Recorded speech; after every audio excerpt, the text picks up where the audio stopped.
Hey guys, Hollow1 here. Welcome back to another video, and today we are here with the most popular train on my YouTube channel. This is a Lionel Postwar 2035 from 1951 or 1952, and we're going to be giving this thing the works. We're going to be going through it mechanically and cosmetically to make it run and look like it just rolled off the assembly line.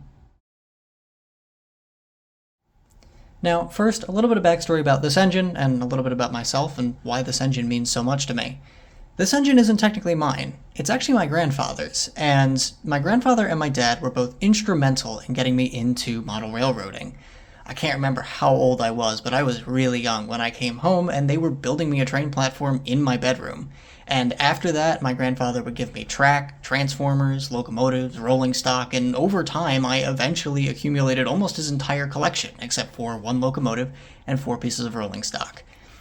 That locomotive was this 2035, and those 4 pieces of rolling stock I will be cleaning up later in this video.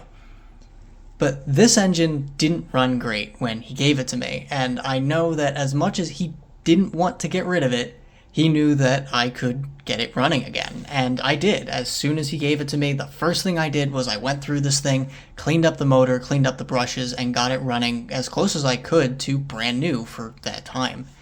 And that really warmed his heart, and he knew that he had given this engine to good hands. Now, even back then, I understood just how much this engine meant to him, and I babied this thing. I took as good a care of it as I possibly could, and it very quickly became the pride and joy of my little collection. I would spend tons of time cleaning the motor, cleaning the wheels, making sure that it looked as good as it could, even if it didn't really need all of the servicing that I was putting into it. But I never got around to restoring it, and there were 2 reasons for that. 1, I didn't really know how, and 2, this is what this engine has always looked like to me. This engine, when my grandfather bought it brand new, looked like any other 2035, and as he owned it, the marker lights had broken off, the paint started wearing away, but for as long as I can remember, this is what this engine has looked like. To the point where the first time I saw a 2035 with marker lights, I thought it was a different engine, or somebody had swapped the boiler front. I didn't realize that that's what it actually was supposed to look like. And this look has been so iconic, not only to me, but to my YouTube channel, with how many views the original videos of this engine have gotten. And it's because of that sentimental attachment to what this engine looked like when I was young that makes it so hard for me to change the appearance of this engine. But I'm not the only one with childhood memories of this locomotive. And in the same way that I loved this appearance because this is what it looked like when I was a kid, my grandfather loves a different appearance because that's what it looked like when he was a kid. So I asked him if he wanted me to cosmetically and functionally restore this thing to look just like it did and run just like it did the day that he bought it all those years ago. And he loved the idea. So for him, I'm going to be taking that passion for Lionel Postwar trains that he instilled in me and combine it with the skills that he allowed me to learn by working on his locomotives and making this engine run and look as good as it possibly can so that I can give it back to him and he can enjoy it for years to come. Okay, how to disassemble a Lionel Postwar engine. We'll start with this screw. This holds in the back of the motor assembly. The only reason I'm removing that first is because it's on the top, and now I can flip it upside down, put it in my cradle. Let's remove the rear, or attempt to remove the rear truck. It's nice that that actually comes out. It doesn't in my 2026 because it's completely stripped. Remove the front truck. That's what I'm missing. Pliers. Okay, and then I guess let's take the side rods off. It's probably wise. This is what is this? This is a 7/32 hex head socket that my grandfather actually got me to work on these engines.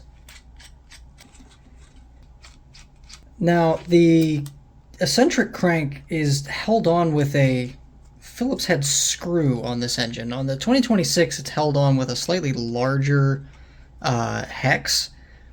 So I'm just gonna take a little flathead because it's what I have on me right now. And we'll unscrew those.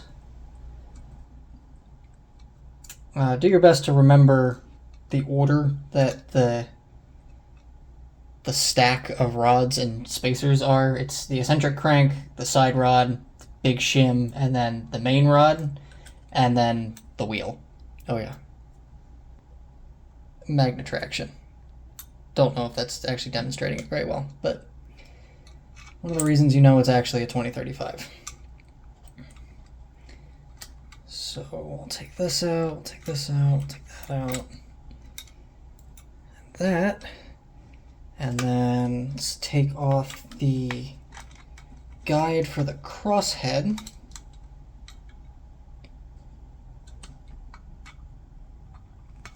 This was one of the reasons, at least this is one of the reasons that I've heard, that Lionel actually discontinued the 2035 in 1951 or when was it? No, 1953. They didn't make them anymore. 1952 was the last year. Is because it was so expensive. Oh yeah, there you go, magnetraction. It was so expensive to have them assemble it that it didn't make sense profitability-wise. I'm taking out the big flathead screws that are in the cylinder chest, or the steam chest. Pop those out. That removes the pilot, which will, it's got stuff on it. That will need to get cleaned. And I believe, yeah, to remove the motor, you don't have to do all of the side rods. I am, because I'm going to need to clean the side rods anyway. But to remove the motor, I'll show you the pin in a second. It's just the back screw that's in the firebox. You have to drop the pilot down, remove or disconnect the crosshead, so you have to take the eccentric off and just pull all the stuff off the eccentric.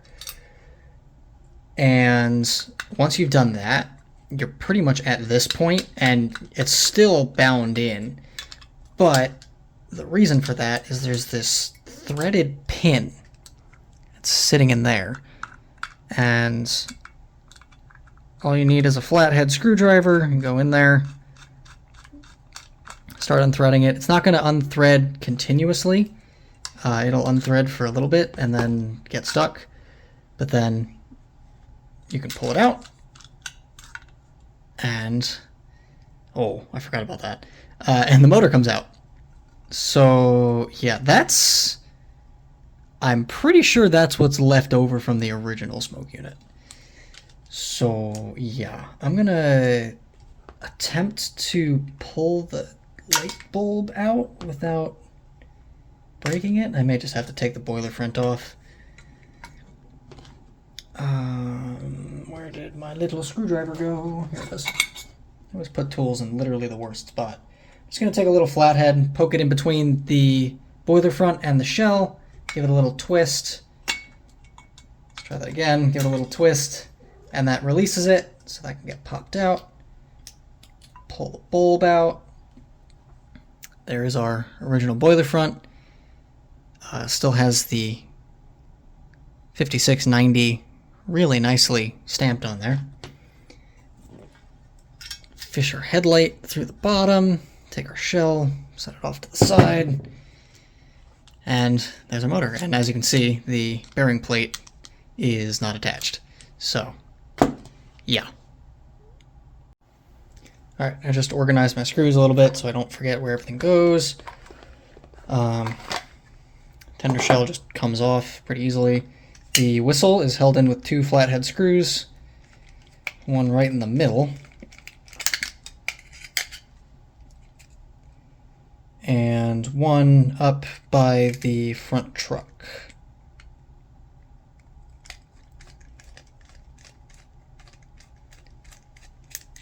Once you've removed those, your whistle will just come out. However, it is held in with,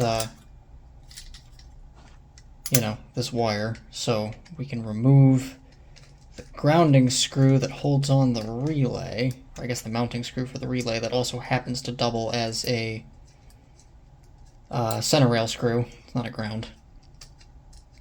I'm just going to lightly thread this back in so that it keeps the relay in place.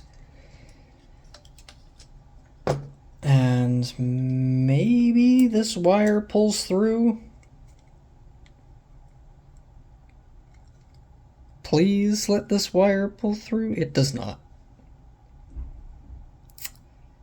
Okay. Well, let me get my soldering iron. I'm going to have to desolder that from the pickup roller. While I'm at it, I can attach this second pickup that for some reason isn't hooked up. Actually, real quick, let's try to pop off these E-rings. Now, these things are not fun in any way, shape, or form. And you can buy replacements. Trains has replacements for these, which is nice. Trains with a Z. And it's good because they like to fly off. If they don't snap in half, they just eject themselves somewhere into the what do you call it, the void. So yeah, okay, this is gonna be a fight. I'm gonna attack this for a little while, and I will see you guys when everything's apart. I did it. That wasn't fun. Getting these rings off, I had to go basically under the side with my pliers and then pull out and then over to try to get it out of the groove that's in that truck. Not great. They're bent to hell now.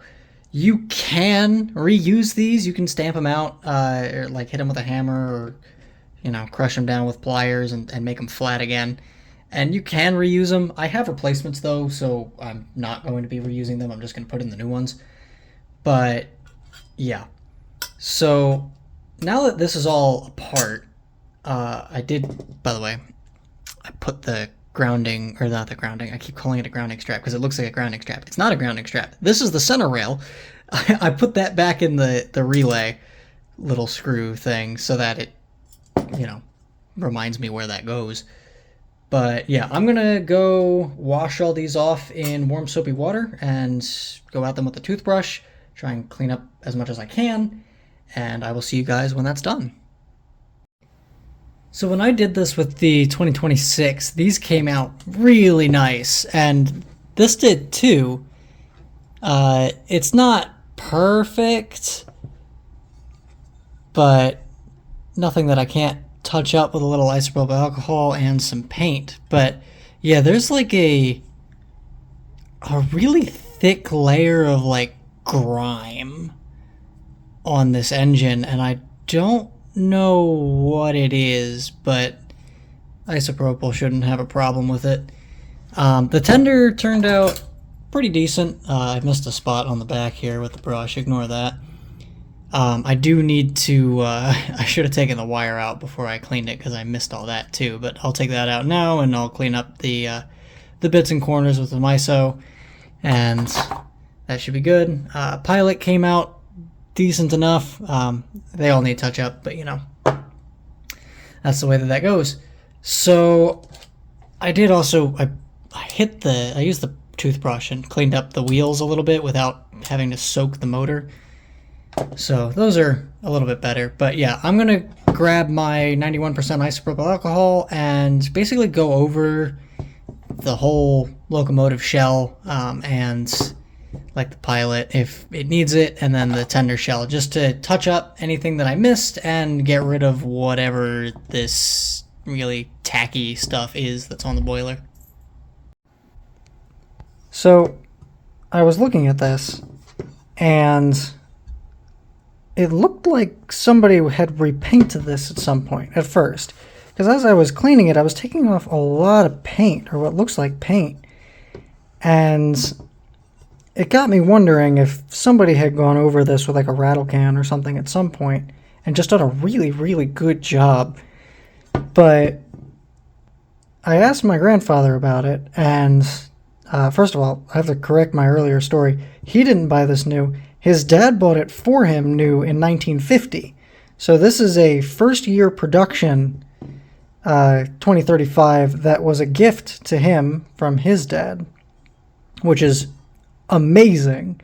So, yeah, so as far as he knows, it's never been repainted. But as I was looking at it more, trying to figure out if it was, like, everywhere there's a chip, there's not like a clear second layer of paint. So it's not like the top layer is chipping off. So I think it is the original paint. It's just really thick. And I don't know why exactly that would be, but other than maybe durability wise, you don't, take the paint off by playing with it, which clearly worked well. But yeah, anyway, I thought that was interesting. Regardless, I'm going to be putting some new paint on it and then putting a semi-gloss clear coat over it to protect it and give it that nice brand new 1950s toy train look. But yeah, anyway, just thought that was interesting. I did just finish up cleaning this with the isopropyl, and the tender is all cleaned up now, so I'm going to sit these off to the side and start working on the motor and try to get this, at least tonight, and mechanically sound so that tomorrow I can just go at it with paint and do all the aesthetics. Alright, so I've reattached the bearing plate on the opposite side, and I just want to show you guys what it currently runs like. It's got a very noisy unit.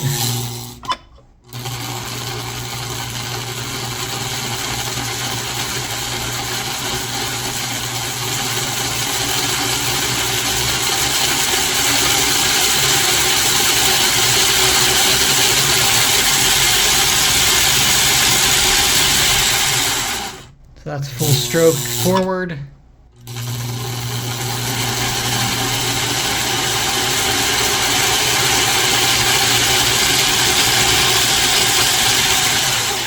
And that's full stroke reverse. So it runs. I mean, there's nothing wrong with it functionally.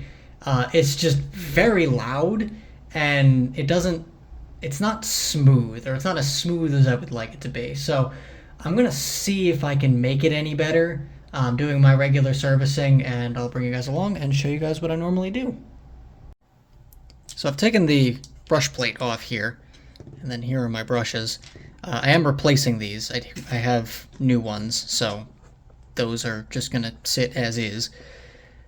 Now, I went into detail on how I think these things work in my 2026 video, but basically it's a 3-pole electric motor that has 2 carbon brushes that at any point in time contact 2 of the plates on the armature / commutator. I'm not entirely sure what this top plate is actually called. If you know, let me know in the comments, please. I'm not an electrical engineer. I don't know those things. But anyway, it energizes 2 of those coils, which makes the rotor want to rotate to align the magnetic field of those 2 coils with the magnetic field of the field coil that's here on this giant grounded brick. As far as I know, that's how that works. So you can clean up these plates using a couple different methods. You can use mineral spirits, you can use isopropyl alcohol, or you can use a pencil eraser, which actually works really well because graphite and carbon are very similar, and these are carbon bushings, or carbon brushes. I'm going to be using isopropyl first to clean off most of that, and then going at it with a pencil eraser to do the final cleaning on it. And I'm also going to clean out the inside of the brush pockets here so that they're not as filthy. And then I'll probably clean out the inside of this bearing plate as well and clean off the motor shaft. But basically I'm just going to go through, hit everything I can with isopropyl alcohol, try and clean it up as much as possible. And we'll see how much better that makes it. Not gonna lie to you guys, I thought the isopropyl alcohol would do most of the work there. It did not. This pencil eraser did 90% of that cleaning, but man, that thing's shiny now. I just took out the new brushes, and if you didn't believe me when I said that the wheels were run off of this thing, here's the original brush. Here's a new one. Substantially taller. So yeah, this thing has a lot of hours on it. Volume level probably isn't the best metric to use when you're doing this kind of stuff, now that I think about it, because most of the sound is going to be coming out of the E unit. But let's see. Nothing. Let's engage the E unit. There we go. Oh, that's way smoother.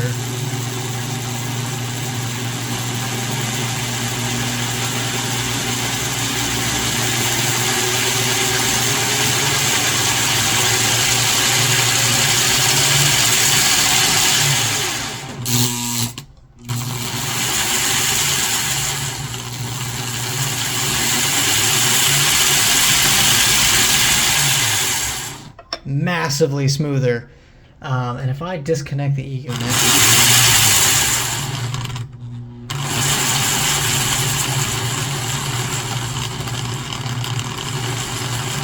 it's a little noisy, but overall, that's pretty good. That just sounds like it's all those reduction gears that I had mentioned.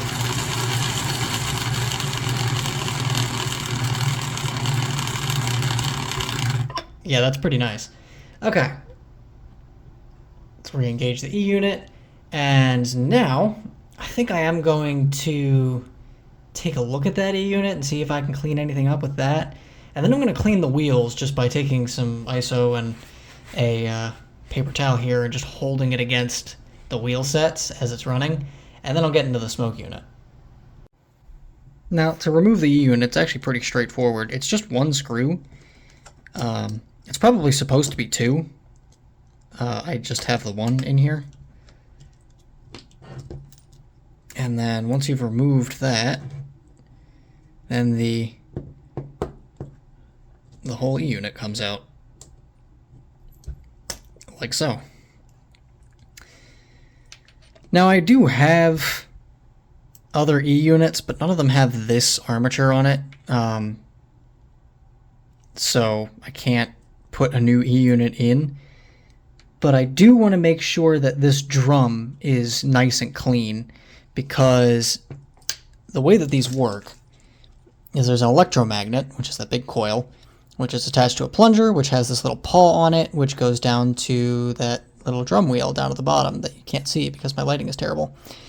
And when you apply power, it pulls this wheel up, or it pulls the tongue up, which rotates the drum, and that changes whatever, or where the voltage or the power is going to the motor. And then when you power it down, it falls back down, and it ratchets onto the next tooth, and it's ready to rotate again. And it just repeats that process every single time you power cycle. Honestly, a pretty ingenious mechanism. But if this drum gets too dirty, it can start to cause problems with your direction. The engine won't want to go forward or backwards because it can't make proper contact. And I actually have this issue right now with my 2026. Sometimes it will, this is after I've fixed it, by the way, so I need to take it back apart again.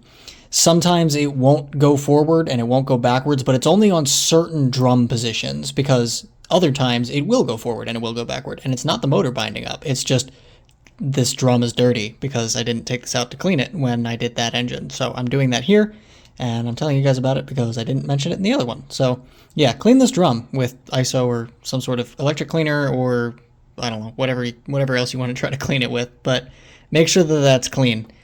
Now the buzzing, I did mention that I think in the 2026 video. That's just because of the amount of play between the piston that's in your E unit and the actual inner casing of the electromagnet. If that is too loose, it causes that plunger to vibrate, and that's what creates that wonderful or horrendous E unit noise, depending on who you ask. I like it, but I like it in moderation. This one's really loud for some reason. But yeah, so that's what creates it. There's a couple ways you can try to fix it, but most of them involve completely disassembling the E-unit, which I really don't want to do. It is possible. They make tools to do it. I've done it once before. That E-unit that I took apart before didn't go back together in one piece, but that's beside the point. I don't have one of those tools to take it apart, so I'm not going to attempt that here. But I will clean up this drum and probably the paws on the bottom that go to the drum, put it back together, and we will clean the wheels and then the smoke unit. Well, guys, the while I'm in here mentality got me again. I did figure out how to take it apart without breaking anything. I just took 2 pairs of pliers, grabbed both sides, and pulled it apart until it popped free. And now I've got the plunger out. I was able to get the drum out and clean that really nice. And I'm working on cleaning the forks, or the prongs, or the feet, or whatever you want to call these things. The original reason I had to do this is because I'm an idiot, and with the lower plate, I had bent this one tab too far away from the drum, and I couldn't get it to bend back up, so I had to take the lower plate off to get to this, and I still couldn't figure out how to finagle it to get it to make contact with the drum again, so I had to dive a little bit deeper. That's why this is like this. So, I've done some stuff. First of all, the wheels are clean. As you can see, the E-unit's back together, and this thing is really quiet. I'll show you guys in a second. It's really quiet compared to what it used to be. But the way I did that was I took a piece of electrical tape, cut a really thin sliver, and folded that over, like, this way on the piece of electrical tape, and stuffed that in the top of the plunger to limit its full stroke. And then when I was testing it, I realized that the paw that grabs the drum was still vibrating a bunch against the metal bottom of the E-unit, like top section that has the magnet. So I put a piece of electrical tape along that to sort of cushion it, and that really quieted it down. So I'll power it up for you guys, and I'll show you what it sounds like now compared to what it used to be.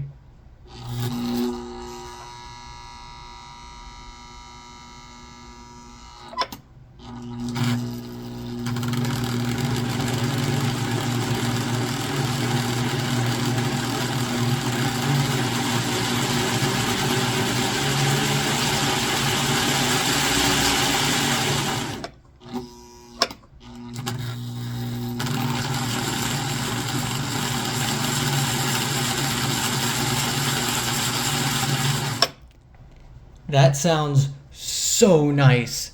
So I can finally stop playing around with the motor and move on to the smoke unit. So, smoke units. Back in the day, there were these things called smoke pellets. They were little round tablets that would go in the top of the smoke unit. They would sit on a heating bed and slowly melt. And as they melted, that liquid would then get soaked up into a batting that was beneath it and then get vaporized and turned into a thick white smoke.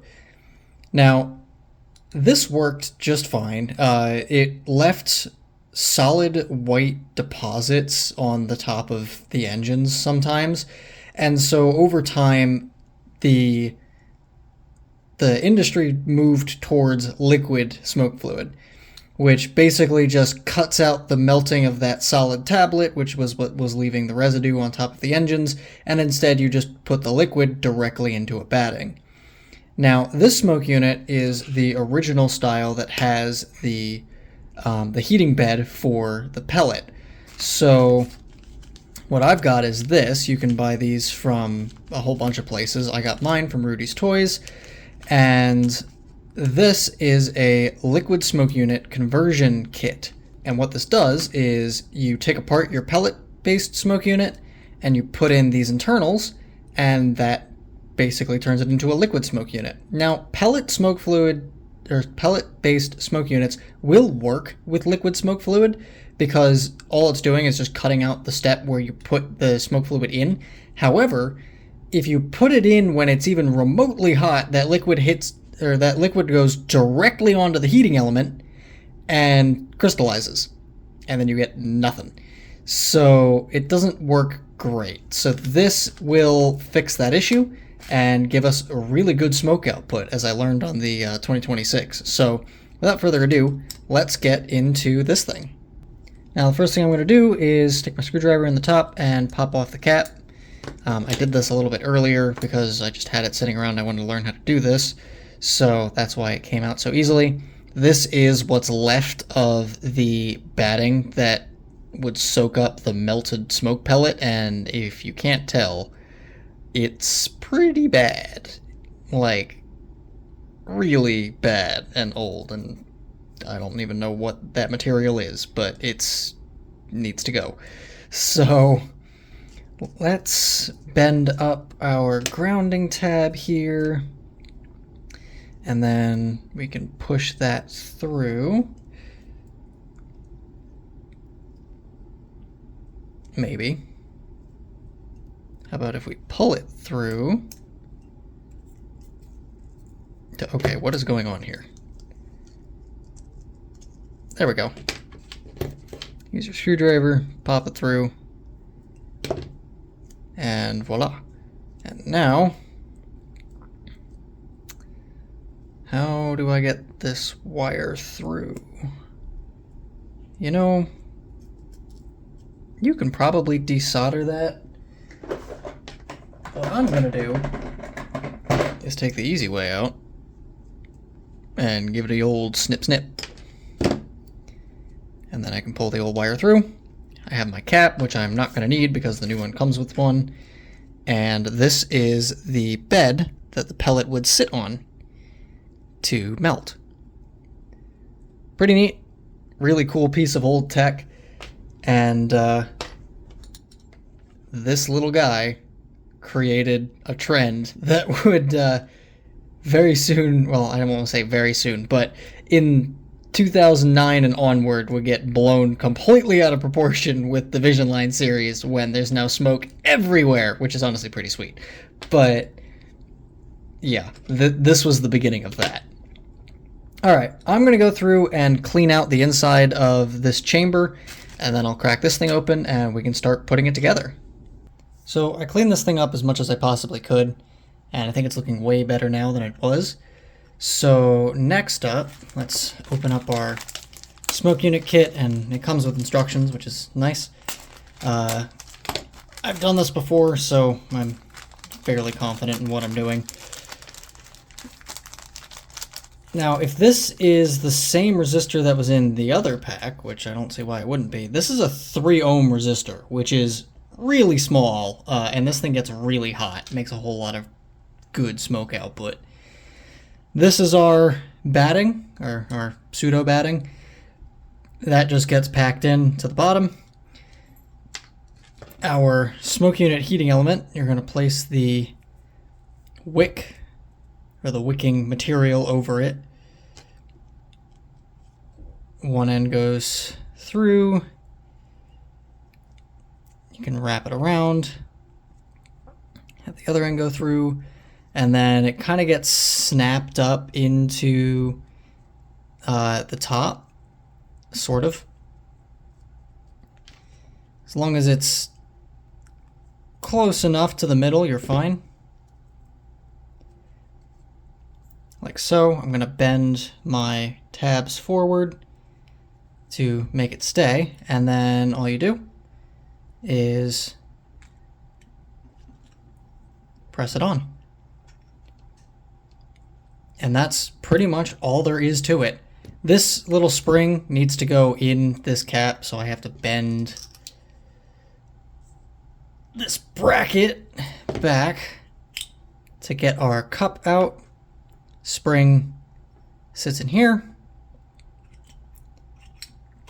As you can see, helps the what do you call it? The piston move back down. So you go back in, bend the bracket back, and now that smoke unit is ready to get installed. And I have to remember how in the world this whole linkage thing goes back together. So I'll figure that out, and I'll show you guys what what I come to. Okay, so the way that this goes back together, it's got my smoke unit here, and it's got the plunger in it. I took the spring out because it was causing more problems than it was fixing. I also did solder the, or one of the leads I soldered to the bracket, so that's grounded, and then this side will be my AC center rail. But yeah, the way that this works, once I get the piston back in, is this sort of slides up into the front here, like so, and then this is your lever, and that just tucks in underneath into two little grooves on the shell, and that little flapping action is what creates your puff. So that right there, every time the crosshead comes forward, hits that lever, and that shoves the plunger up into the cup and makes a puff of smoke come out. So pretty simple mechanism. It's just very awkward to put in. So I'm going to have to undo all this now so that I can actually paint the frame, or paint the pilot, and then I can put that back on. But yeah, so that's how you do that. Alright, good morning. It's now the next day. Today I'm going to be doing all the cosmetic stuff on it. But as I mentioned, I want to try to preserve these numbers as much as I can. Now, I've learned that these stamps are really hardy and it takes a lot to peel them off. But one of the things that does it very consistently with no problems is painter's tape. And if you just put painter's tape directly on this stuff, odds are when you take that off, it's going to take all of the numbers with it. So what I'm going to do instead is I'm going to take office paper, and I'm going to cut office paper to pretty well as close to that size as I possibly can, and hold that down with painter's tape. And it's going to create a couple weird discrepancies where there's old paint and new paint, but most of that goes away when you put on the clear coat and it makes a uniform finish all the way around. But yeah, let's get started with that. So I'll make those masking strips and get to painting.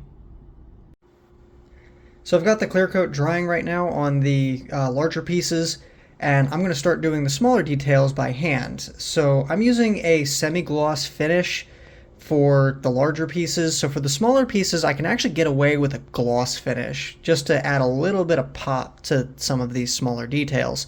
And to do that, I'm just using some Testors Gloss Black, and I'm going to go through and essentially like use a dry brushing technique to make really, really thin, light coats to try to avoid as many brush strokes as possible on all the wheels, the truck side frames, and the drivers. So once I've done that, then I can start going into some of the side rods and the silver pieces over here. I learned that a Scotch-Brite pad does really well with like the side rods and the wires, and then I'm probably going to come in with like a Testors silver, metallic silver for the bell to make that look good. So let's get into that, and I'll show you what the finished product looks like. Oh, and by the way, when I'm airbrushing, I'm using a Vallejo Model Air Flat Black, so it makes a really good, like, weathered, used steam locomotive look, but we're looking for something that looks a little bit newer, like it just came off the shelf, so that's why we're going with the semi-gloss. So here's your before with the driving wheels, and there's your after. I think it's going to look a lot closer to the boiler, and when I did this on the 2026, it looked really nice. So I'm just going to duplicate this on this side, and we'll go from there. So I just cleaned all the side rods with purple Scotch-Brite pad, and this is the aftermath.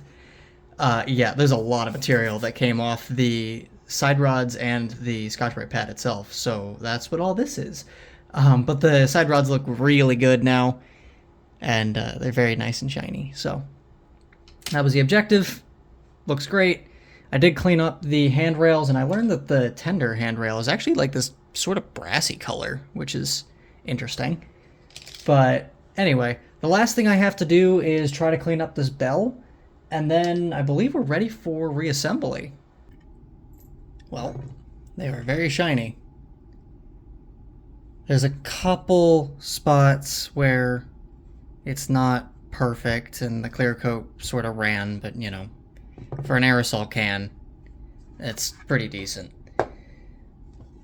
The shell looks really good. As I sort of suspected, you can't really tell where the masking for the numbers was. Well, you can tell a little bit better there, but it's not too bad. I do have new decals coming for this eventually, so at some point I will probably paint over this, re-clear it, and put new decals on. So, yeah, that's a down the road thing though. But for right now, I think this looks really nice. So let's start reassembly. Let's do the tender first, because that's going to be easy, and then we'll move on to the engine. By the way, I didn't paint the bottom of the tender base so that I could keep that 6466W and maintain the original sort of paint, because it's not that bad. Also, you're never really going to see it, so there's that. Okay, let me try to remember how in the world this goes on. This goes like this. Set that on the ground, line up my holes, thread in one screw. I wish I was left-handed. Honestly, what I should do is I should put the camera on the other side since I'm right-handed, so that you guys can actually see the way that this is. Like, you can see that my hand doesn't get in the way of the shot, but I don't do that, so I just kind of lift my arm up over the camera. I'm also just now realizing that may make it really difficult for me to put the trucks on because of the E-clips. Okay, here's the new clips for the tender. The one with a coupler goes on the back, which has these two holes in it.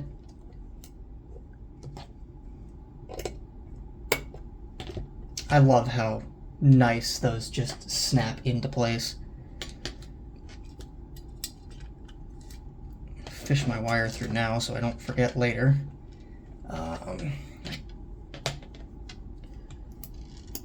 Put our drawbar on. Let's set our front truck in. Cover up the ring.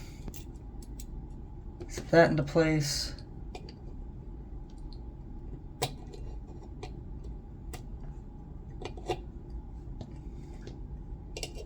I'm going to tighten that one down a little bit. That one seems a little loose. Although in retrospect, you're probably supposed to, once these are snapped on, you're probably supposed to pinch the ends a little bit to keep the rings on. That's why they're so difficult to get off. Okay. I am going to need to run another wire. Just remember that. So for right now, I'll just put the tender shell on. I guess I should show you. That's what the final thing will look like for decals, which I also have coming. And now we go to the fun part. Here's the new boiler front, by the way. I had taken the lens out so that I could clear it. And the clear coat didn't play too nicely with whatever paint was on this. Created a little bit of bubbling, so I stripped that back down and tried to correct it as best as I could, but you can definitely see the difference, unfortunately. Oh well. Nothing is perfect. So I realized I need to get my soldering stand out to put the smoke unit into the locomotive, so I went ahead and added both leads to the trucks, got them ready to go, and now I'm going to attempt to put in the screws. And I've done this I've tried to do this exact shot 3 times, and every time so far I have dropped one of the screws into the shell of the tender. So let's try and not do that this time. Also, I had ordered 4 of these, these screws to replace, all four corners of this tender. And I only have 3. Where the 4th one went, I've got no idea. But, yeah. It's fine. You don't need all 4. I think this will be the first time this tender has had screws in it in years. So, there we go. Now you can actually pick it up by the shell, and it doesn't just completely fall apart. Also, yeah, difference between semi-gloss and gloss. I think it's close enough. So, we're going to roll with it. Anyway, now we can move on to the engine. Keen-eyed viewers may note that some of the screws are in a different position. This is not the first time I'm doing this shot. I put most of it back together and then realized I forgot this. So let's do this again. And I'll try to redo my commentary now that I have a better idea of what I'm doing. So this little felt pad thing basically sits up around where the smoke unit goes. Can't see that. And that, I think, acts as like a cushion between the smoke unit and the rest of the housing, or the rest of the shell. So let's try to make it so that you guys can see what I'm doing while I'm doing it. And we'll fish our motor in, make sure that our E unit is, I'm going to put it just straight up and down so that I know that I can get it into its slot. And I think that went on actually a lot easier than I thought it would.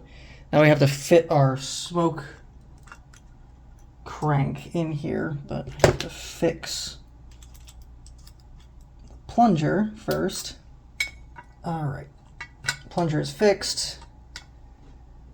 So now we can slip our crank. I'm just tucking it underneath the side into its little groove, and then we'll wiggle it down in. Okay, that seems to be moving all right, and then we'll take our 2 really long screws, get them into place.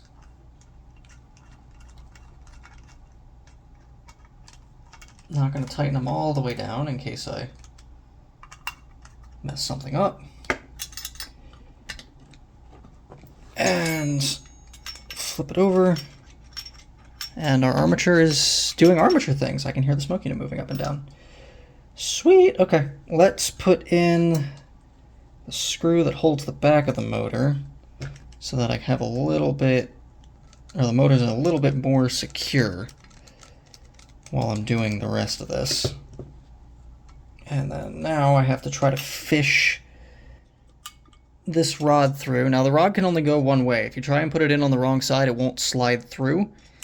So you can tell because if the threads go in, you're good. And then it's just a matter of wiggling the motor up and down a little bit until the pin finds its correct spot. And then it'll slide in a lot more until you hit your next stop. And then that will be your thread engagement, at which point you can start threading it in. And now we have a secured motor and a K4 that is more assembled than 1361. Sweet. I'm so glad that that actually is working. I'm going to remember to tighten these screws all the way down before I forget. You may also note that I do have the light bulb out of its socket. I am known for breaking those things, and I didn't buy a spare one of that, so I'd like to preserve that if possible. But yeah, I think that's got a really hard edge on it that I want to try to snip off without actually cutting the wire. Much better. Okay. So now that that's back on, let's start looking at side rods. So we'll do our main rod first. This one is way easier to do than the 2026 because it's actually, one side is flat, or mostly flat, and the other side actually has the little recesses that are cut into this that I think on the real thing were meant for weight reduction. I don't know. I don't work on actual steam engines. But Magnetraction is going to help me out so much here because that's just going to stick. Oh, that's really nice. Okay. I say as I flick it into the engine. We'll put in our rear hex and our front hex.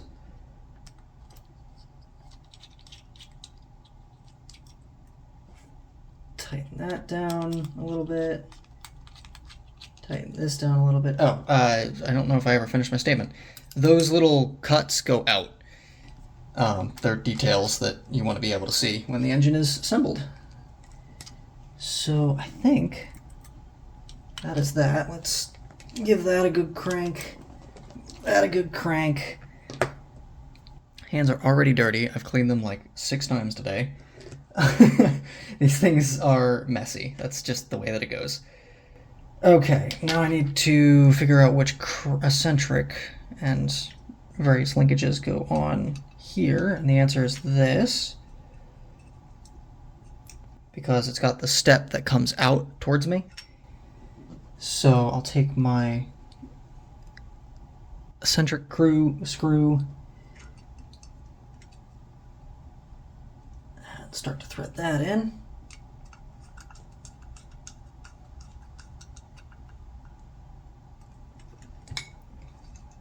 Okay. Now I need to put on the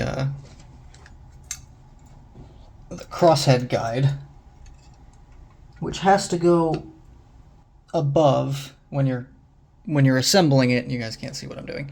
When you're assembling it, the guide has to go above the chuffing linkage. If you put it below the chuffing linkage, that means that your chuffing linkage is extended and you're going to have problems. So, yeah, don't do that. Let's try. I'm going to just...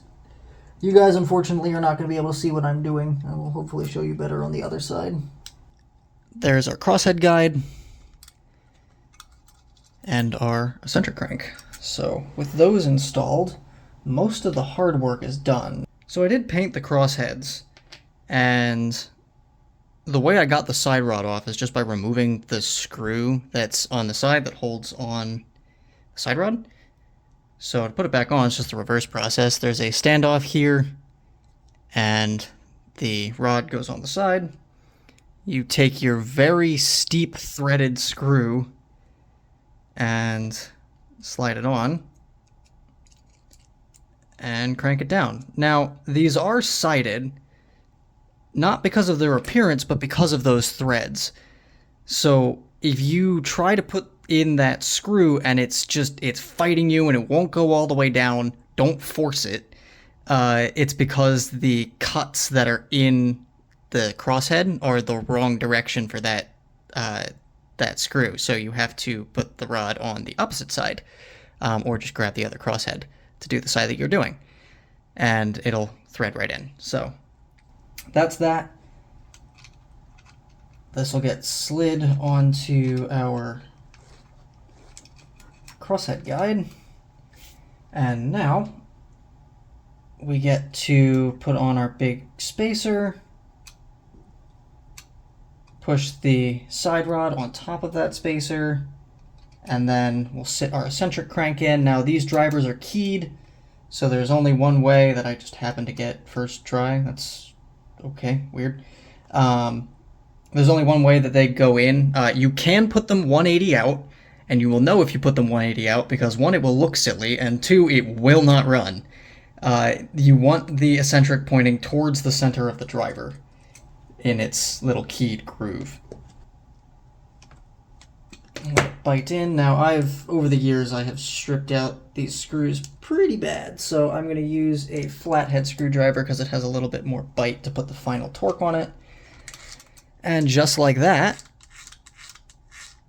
we now have a side rod assembly. And you can see how the chuff lever is actuated by the crosshead. So let's repeat that on this side, and I will show you guys how the crosshead guide gets threaded on this time. And the crosshead guide. I'll try to flip over this way so you guys can see what I'm doing. On this side, you don't have to worry about the the chuff linkage, or the chuff actuator lever, because it's only on one side. The magnets on the wheels are actually pulling the guide towards the motor, which is proving to be a little inconvenient.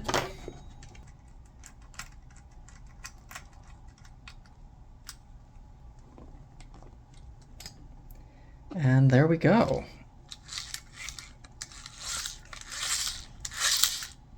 That's really nice. Okay. Let's do the front and rear trucks next. It's times like this when I wish I had a GoPro that I could strap to my head so you guys can see what I'm seeing, because it would be a much better viewing experience, I'm sure. So we'll fish the front truck back in. You just slide the little tab underneath of its guide on the front cylinders and then thread your screw in. And then the rear truck, what I'm going to do is I'm going to fish the drawbar through like a hook through the shell. I'm going to slide the back of it through the groove in the back of the truck.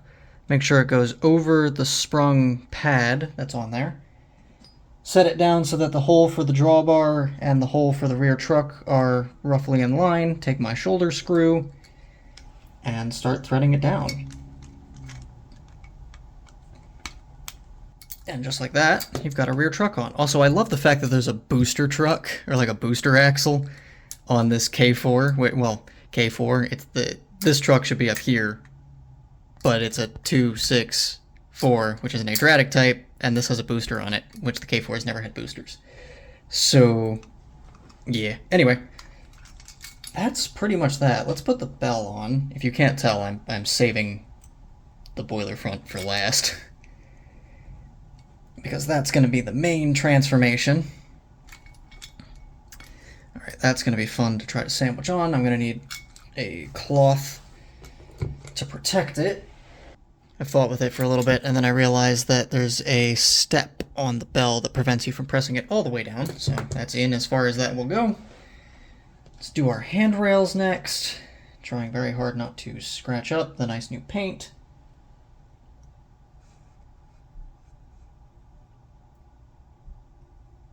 Fish it through the first stanchion, through the second stanchion, slide it into the cab, and then slide it into the boiler. Oh, I should have done this before I put the smoke unit back on, because now I'm going, or put the whole thing back together, because now I need to reach in here and try to bend this tab down, or in any direction that keeps the handrail from falling out. Not sure if you guys can see it. I had to go at it with needle nose pliers and tuck it down. It's in there. So I'm going to do that on the other side now.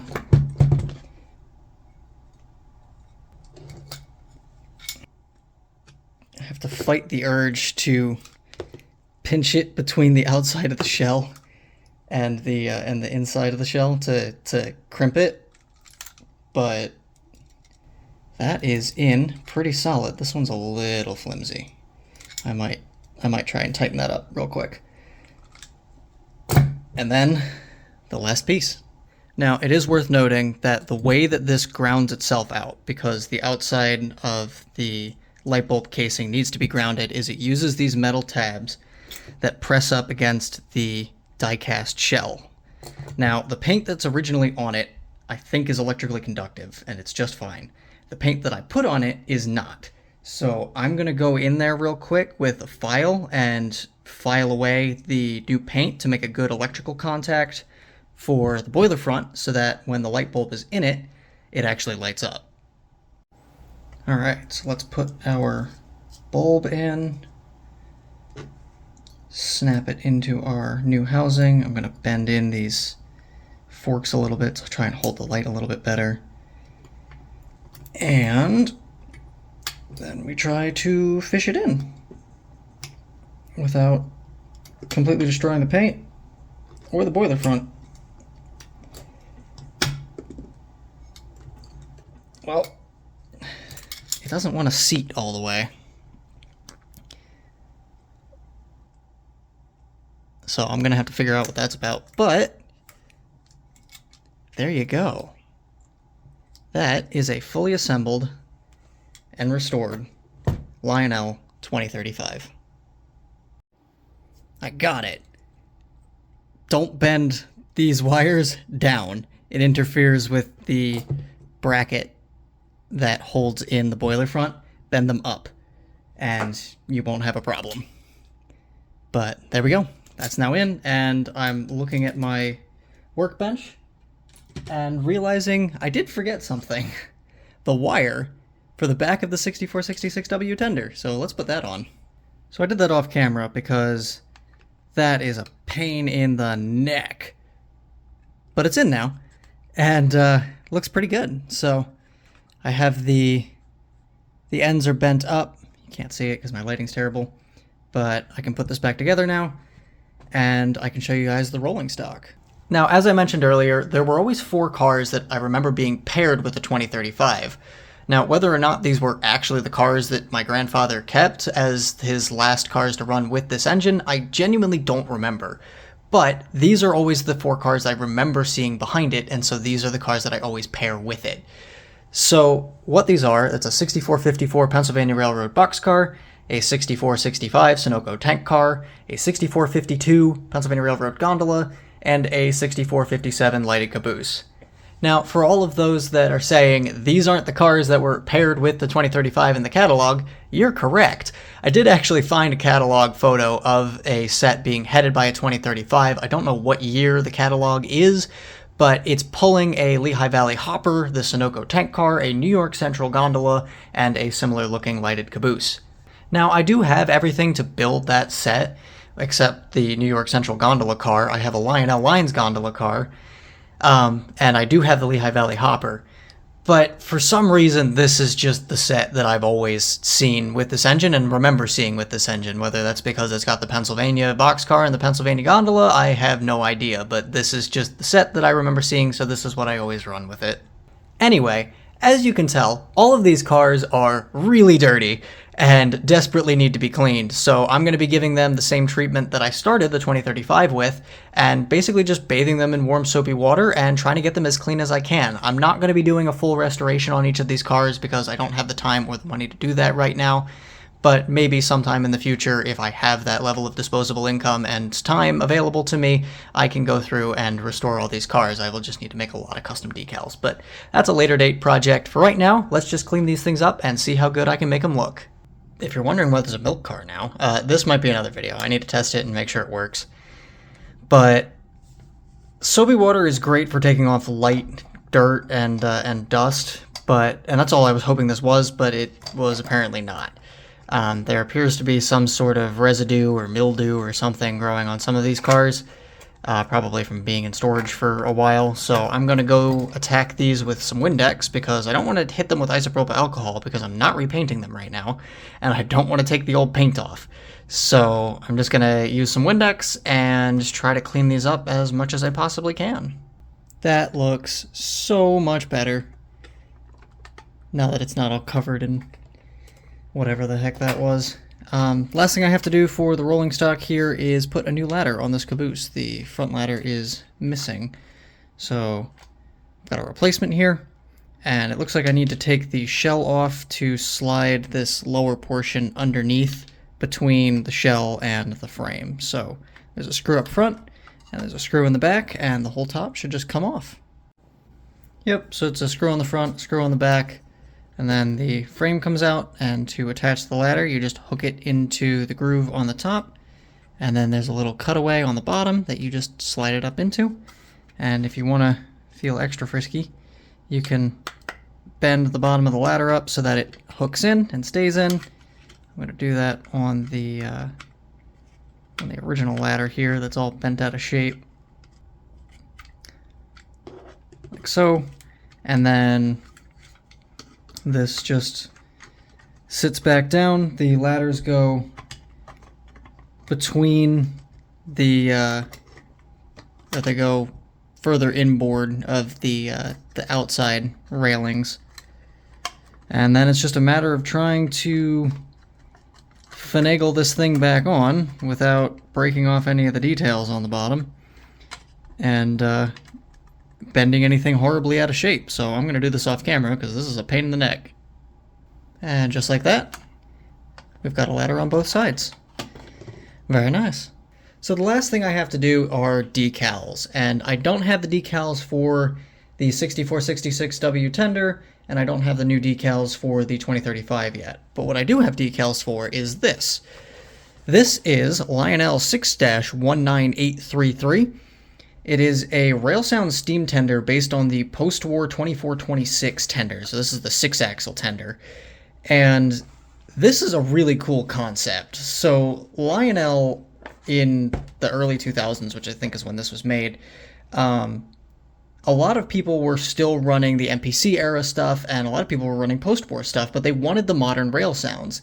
So Lionel took the Rail Sounds 4 conventional setup and put it into a tender that you could run behind your locomotive, and you could have the full rail sounds and the post-war look.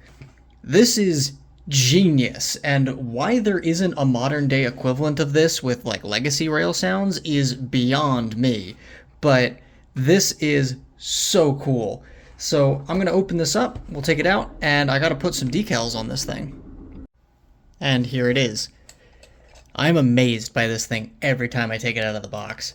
It's got a die-cast shell and die-cast truck, so it's got some weight to it. It's also got all of the electronics on the inside, which really adds some heft, so this thing is meaty. It's got a removable coal load, so you can access the 9-volt battery, which I currently have disconnected and covered with Scotch tape, because, sure, I need to prevent it from shorting on the die-cast shell. Now, if you're wondering, how do you change the volume on this thing? It's a rail sounds tender. You have to be able to do it, right? Well, there's this little hole here. That isn't the volume potentiometer. In fact, that's just a dead end. I have no idea why it's there, but it is. So, okay, it's probably on the bottom, right? Nope. This switch is your rail sounds and signal sound switch, which is nice to have, and gone from modern engines, but so is the volume potentiometer, so there's that. So where is it? On the back of pretty much every post-war tender, there's always this little detail, and I have no idea what it's supposed to be, but it's always there. It's on the 6466, it's on the 2426, and this, on this model, is your volume potentiometer, which is genius. Whoever designed this thing clearly knew their market, because the people that operate this don't want to be taking their stuff on and off the track constantly to take a screwdriver and go to the potentiometer and turn it up like you have to do with most of the TMCC era stuff. And you obviously don't have access to a cab 1 here, so you can't just change the volume on your cab 1 because this is conventional only. So they did that. And it makes it super accessible so that anybody who runs these post-war or MPC era trains or similar can just put this on the track, they never have to take it off, and you can just turn the knob and adjust your volume. Super clever. And again, I think modern legacy engines don't even have a volume potentiometer anymore, so this is just completely lost. But I absolutely love this architecture, and again, I don't understand why Lionel doesn't reissue something like this. Anyway, this is obviously undecorated, so I got Lionel Lines decals for it. I actually have 3 sets because I thought I had ordered one for this, one for the 2426, and one for the 6466 tender.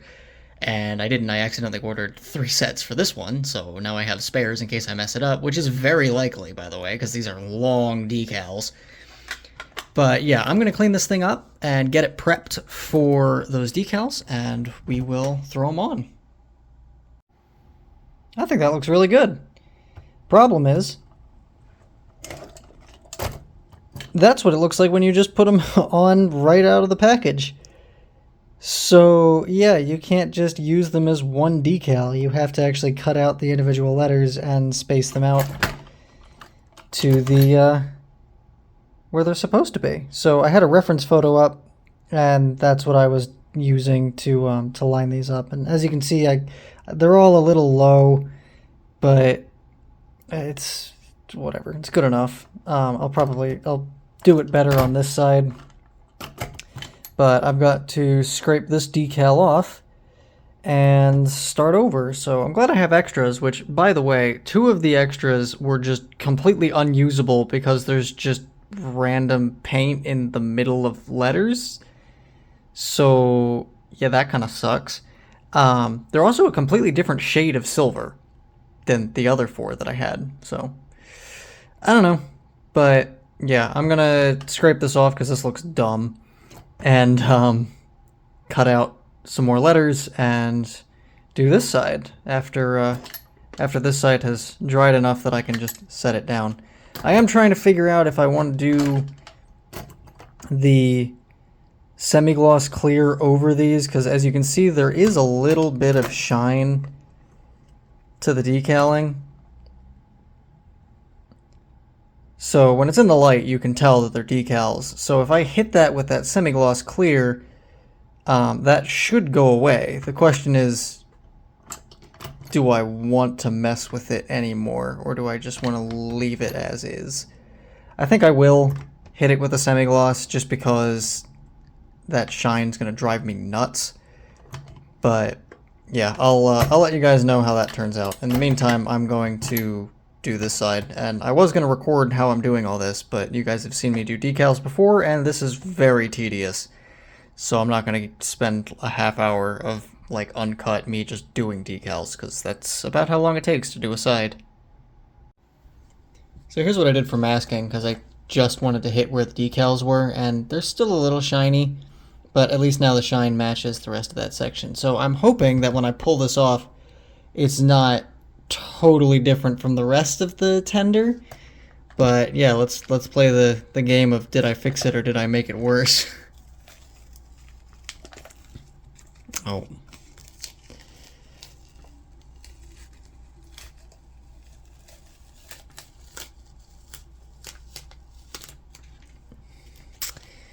Well. I mean, it could be worse. It's not great. Okay. I guess now I gotta see how I'm gonna try to blend this together. Let's see how bad the other side is.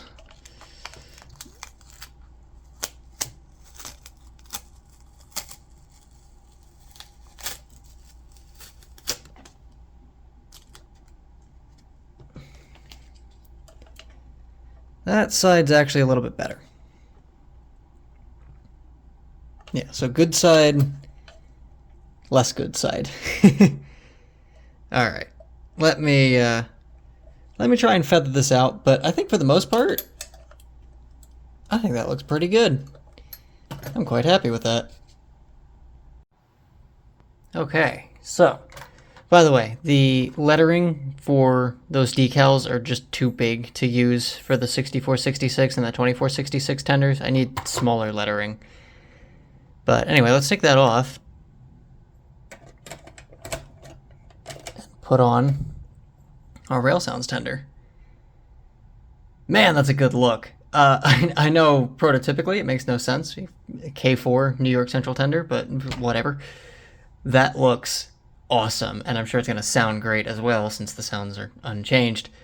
But first, I'm going to actually swap this back to the original tender, because the Rail Sounds tender won't chuff on the test stand, and let's fire this thing up and actually make sure that it runs.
So I'm not sure if you could hear it in that video of it running, but when you try to blow the whistle with this transformer,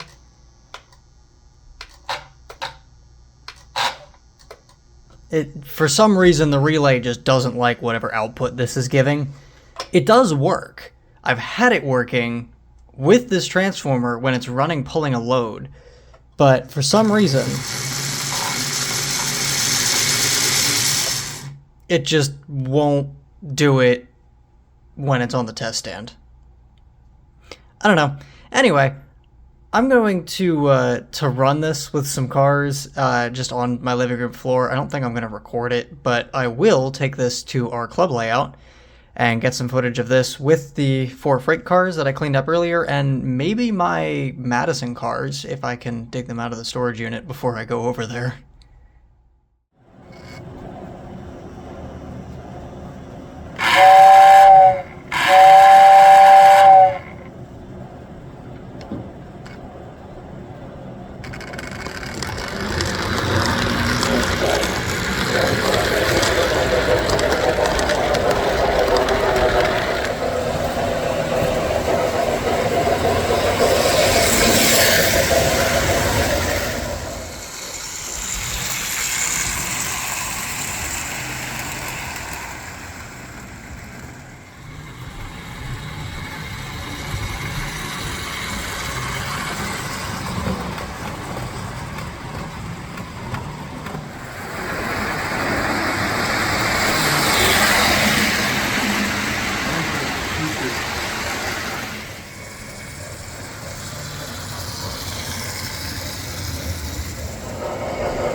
So it's been a minute, but I finally got my decals.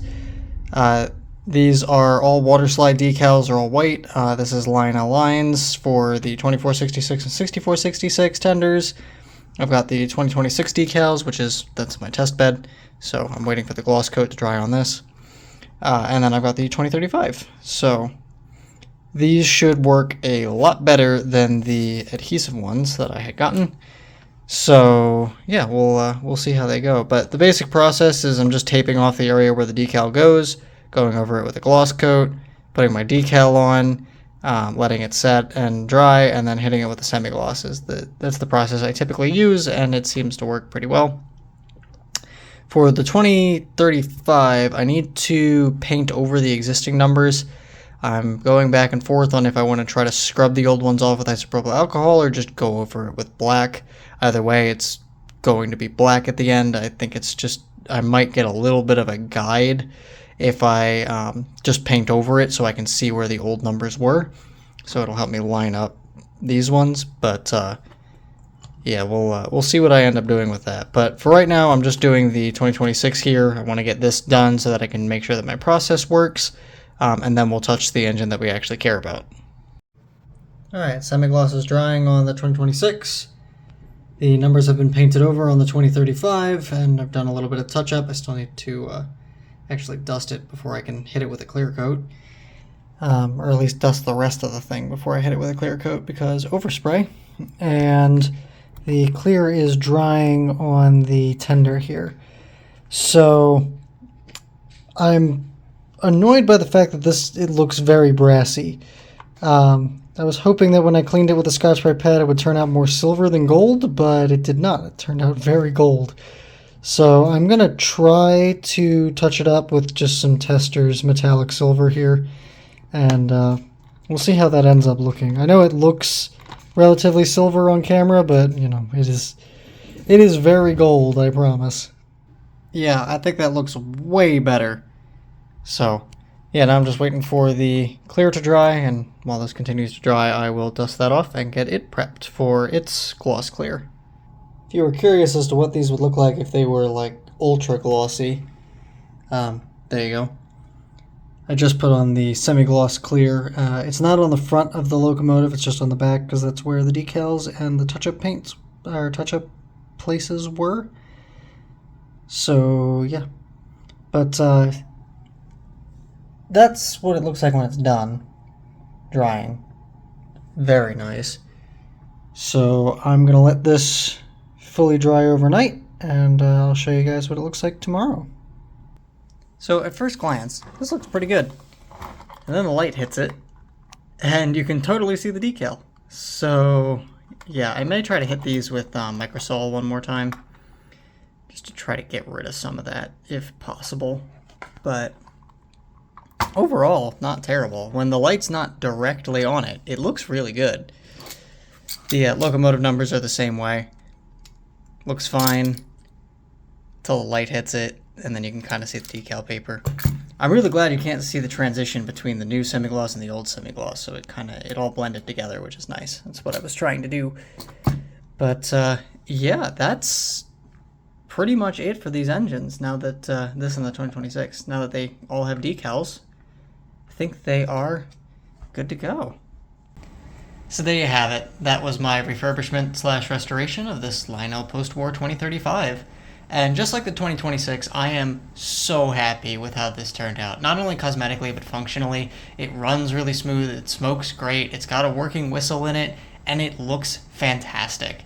I didn't really know if I was going to be able to make this engine look as good as I wanted to when I started this project. I knew that I had a decent amount of skill with restorations, but these engines just are held to such a high standard in my mind that I was afraid that I wasn't going to be able to meet them. But I think I absolutely did, and I think that these are 100% good enough to give back to my grandfather so that he can enjoy them just like he would have the day that he got it.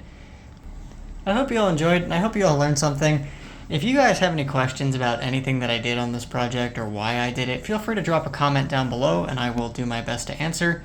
Alternatively, if you guys have any criticisms, you think I did something wrong, feel free to let me know. Or if you guys have any suggestions from your experience doing restorations, let me know that as well. You guys give me all sorts of great feedback, and I will be sure to use that on the next restoration. Anyway, I hope you all enjoyed. I am CW Hollow 1, and have a good day, or maybe good night in your case. See ya.